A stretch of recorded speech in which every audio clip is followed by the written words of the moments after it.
The Federalist, No. 55.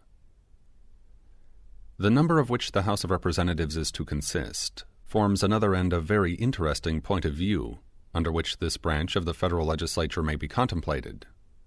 Scarce any article indeed in the whole Constitution seems to be rendered more worthy of attention by the weight of character and the apparent force of argument with which it has been assailed.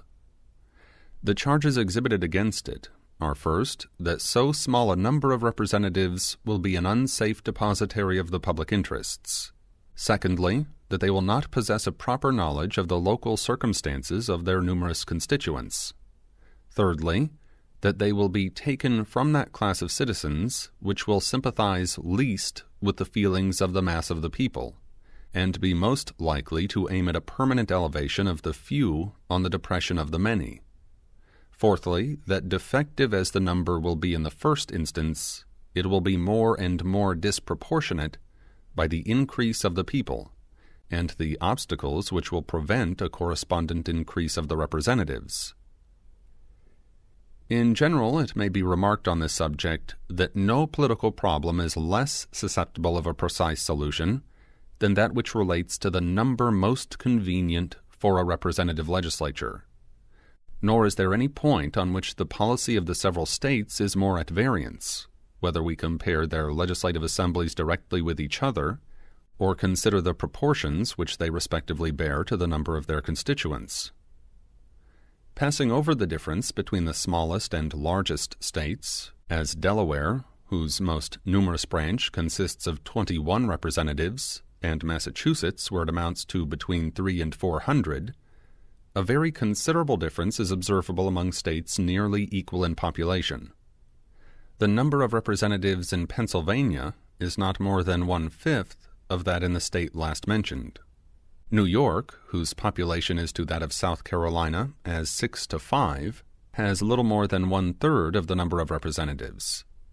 As great a disparity prevails between the states of Georgia and Delaware or Rhode Island. In Pennsylvania, the representatives do not bear a greater proportion to their constituents than of 1 for every 4 or 5,000. In Rhode Island, they bear a proportion of at least 1 for every 1,000. And according to the Constitution of Georgia, the proportion may be carried to 1 to every 10 electors, and must unavoidably far exceed the proportion in any of the other states. Another general remark to be made is that the ratio between the representatives and the people ought not to be the same where the latter are very numerous as where they are very few. Were the representatives in Virginia to be regulated by the standard in Rhode Island, they would at this time amount to between 400 and 500, and 20 or 30 years hence to 1,000. On the other hand, the ratio of Pennsylvania, if applied to the state of Delaware, would reduce the representative assembly of the latter to 7 or 8 members. Nothing can be more fallacious than to found our political calculations on arithmetical principles. 60 or 70 men may be more properly trusted with a given degree of power than 6 or 7. But it does not follow that 600 or 700 would be proportionably a better depositary. And if we carry on the supposition to 6,000 or 7,000, the whole reasoning ought to be reversed. The truth is that in all cases a certain number at least seems to be necessary to secure the benefits of free consultation and discussion, and to guard against too easy a combination for improper purposes, as on the other hand the number ought at most to be kept within a certain limit in order to avoid the confusion and intemperance of a multitude. In all very numerous assemblies of whatever character composed, passion never fails to wrest the scepter from reason. Had every Athenian citizen been a Socrates, every Athenian assembly would still have been a mob. It is necessary also to recollect here the observations which were applied to the case of biennial elections.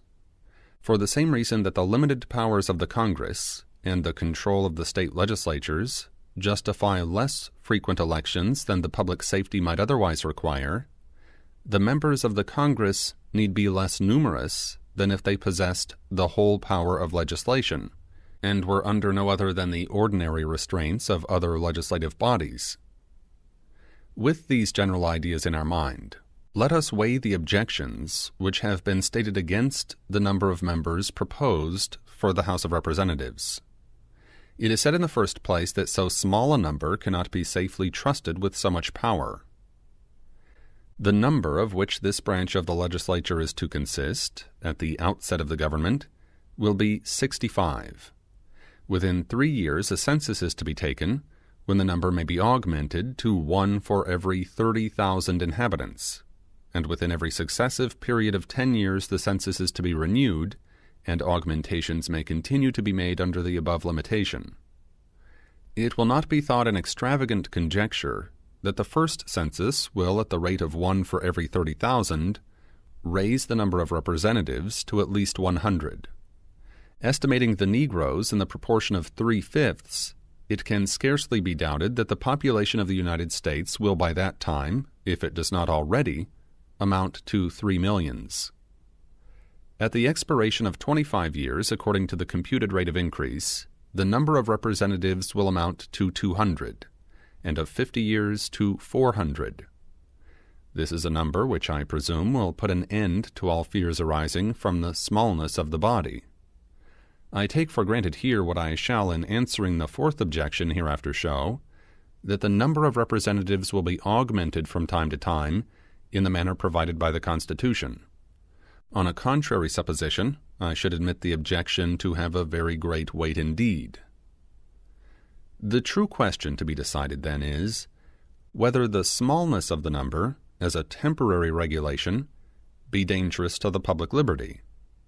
Whether 65 members for a few years and 100 or 200 for a few more be a safe depositary for a limited and well-guarded power of legislating for the United States. I must own that I could not give a negative answer to this question without first obliterating every impression which I have received with regard to the present genius of the people of America, the spirit which actuates the state legislatures, and the principles which are incorporated with the political character of every class of citizens. I am unable to conceive that the people of America, in their present temper, or under any circumstances which can speedily happen, will choose, and every second year repeat the choice of, 65 or 100 men who would be disposed to form and pursue a scheme of tyranny or treachery. I am unable to conceive that the state legislatures, which must feel so many motives to watch, and which possess so many means of counteracting the federal legislature, would fail either to detect or to defeat a conspiracy of the latter against the liberties of their common constituents. I am equally unable to conceive that there are at this time, or can be in any short time in the United States, any 65 or 100 men capable of recommending themselves to the choice of the people at large, who would either desire or dare, within the short space of 2 years, to betray the solemn trust committed to them. What change of circumstances, time, and a fuller population of our country may produce, requires a prophetic spirit to declare, which makes no part of my pretensions. But judging from the circumstances now before us, and from the probable state of them within a moderate period of time, I must pronounce that the liberties of America cannot be unsafe in the number of hands proposed by the federal Constitution. From what quarter can the danger proceed? Are we afraid of foreign gold? If foreign gold could so easily corrupt our federal rulers and enable them to ensnare and betray their constituents, how has it happened that we are at this time a free and independent nation? The Congress which conducted us through the Revolution was a less numerous body than their successors will be. They were not chosen by, nor responsible to, their fellow citizens at large. Though appointed from year to year and recallable at pleasure, they were generally continued for 3 years, and prior to the ratification of the federal articles, for a still longer term. They held their consultations always under the veil of secrecy. They had the sole transaction of our affairs with foreign nations. Through the whole course of the war, they had the fate of their country more in their hands than it is to be hoped will ever be the case with our future representatives, and from the greatness of the prize at stake, and the eagerness of the party which lost it, it may well be supposed that the use of other means than force would not have been scrupled. Yet we know by happy experience that the public trust was not betrayed, nor has the purity of our public counsels in this particular ever suffered, even from the whispers of calumny. Is the danger apprehended from the other branches of the federal government? But where are the means to be found by the President or the Senate or both? Their emoluments of office, it is to be presumed, will not, and without a previous corruption of the House of Representatives cannot, more than suffice for very different purposes. Their private fortunes, as they must all be American citizens, cannot possibly be sources of danger. The only means, then, which they can possess will be in the dispensation of appointments. Is it here that suspicion rests or charge? Sometimes we are told that this fund of corruption is to be exhausted by the President in subduing the virtue of the Senate. Now the fidelity of the other house is to be the victim. The improbability of such a mercenary and perfidious combination of the several members of government, standing on as different foundations as Republican principles will well admit, and at the same time accountable to the society over which they are placed, ought alone to quiet this apprehension. But fortunately the Constitution has provided a still further safeguard. The members of the Congress are rendered ineligible to any civil offices that may be created, or of which the emoluments may be increased, during the term of their election. No offices, therefore, can be dealt out to the existing members, but such as may become vacant by ordinary casualties, and to suppose that these would be sufficient to purchase the guardians of the people, selected by the people themselves, is to renounce every rule by which events ought to be calculated, and to substitute an indiscriminate and unbounded jealousy with which all reasoning must be vain. The sincere friends of liberty, who give themselves up to the extravagancies of this passion, are not aware of the injury they do their own cause. As there is a degree of depravity in mankind which requires a certain degree of circumspection and distrust, so there are other qualities in human nature which justify a certain portion of esteem and confidence. Republican government presupposes the existence of these qualities in a higher degree than any other form. Were the pictures which have been drawn by the political jealousy of some among us faithful likenesses of the human character, the inference would be that there is not sufficient virtue among men for self-government, and that nothing less than the chains of despotism can restrain them from destroying and devouring one another.